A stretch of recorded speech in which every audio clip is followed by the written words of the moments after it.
आपका B news nation में मैं हूं आबिद हुसैन शेख। भीमा तीर के रौडियों को एसपी ने दी सख्त चेतावनी। बीजापुर एसपी एचडी आनंद कुमार ने मीडिया के जरिए कहा कि मल्लिकार्जुन चढ़चान पर 20 केस दर्ज हैं। रौडी शीटर्स महादेव सौकार पर 40 लोगों ने जानलेवा हमला किया था, जिसमें 36 लोगों को पुलिस ने गिरफ्तार कर लिया है, लेकिन मल्लिकार्जुन चढ़चान और विमला बाई के साथ और 2 लोग फरार हैं। मल्लिकार्जुन चढ़चान अपने मोबाइल का इस्तेमाल नहीं करता, इसीलिए ढूंढने में मुश्किलें हो रही हैं, कहा एसपी एचडी आनंद कुमार ने, जिसको लेकर पुलिस विभाग की ओर से फरमान जारी किया गया है कि जल्द आकर सरेंडर करें, वरना इनकी जायदाद को जब्त करके नीलाम किया जाएगा, कहा जिला एसपी एचडी आनंद कुमार ने।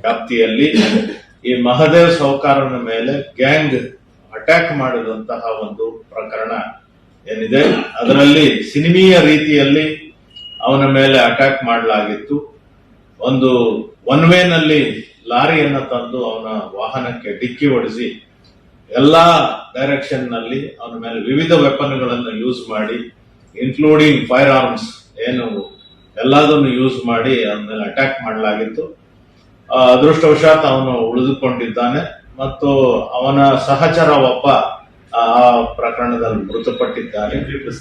ಈ ಪ್ರಕರಣದಲ್ಲಿಯೂ ಸಹ ಅವರು ಯಾರು ಮಲ್ಲಿಕಾರ್ಜುನ ಚಡಚಣ ಮತ್ತು ಆತನ ಹೆಂಡತಿ ವಿಮಲಾಬಾಯಿ ಇನ್ನು ಇಬ್ಬರು, ಒಟ್ಟಾರೆ 4 ಜನ, ಒಟ್ಟು 40 ಜನ ಆರೋಪಿತರುಗಳ ಪೈಕಿ ನಾವು ಈಗಾಗಲೇ 36 ಜನ ಆರೋಪಿಗಳನ್ನು ದಸ್ತಗಿರಿ ಮಾಡಲಾಗಿದೆ. ಅವರೆಲ್ಲರೂ ನ್ಯಾಯಾಂಗ ಬಂಧನದಲ್ಲಿ ಜೈಲಿನಲ್ಲಿದ್ದಾರೆ. ಈ 4 ಜನ ಆರೋಪಿತರುಗಳು ಇನ್ನೂ ಸಿಕ್ಕಿಲ್ಲ.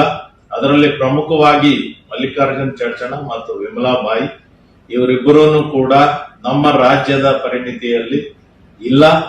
ಈಗಾಗಲೇ ಸಾಕಷ್ಟು ಎಫರ್ಟ್ಸ್ ಅನ್ನು ನಾವು ಅವರನ್ನ ಸೆಕ್ಯೂರ್ ಮಾಡೋದು. और खबरों के लिए देखते रहिए बी न्यूज नेशन।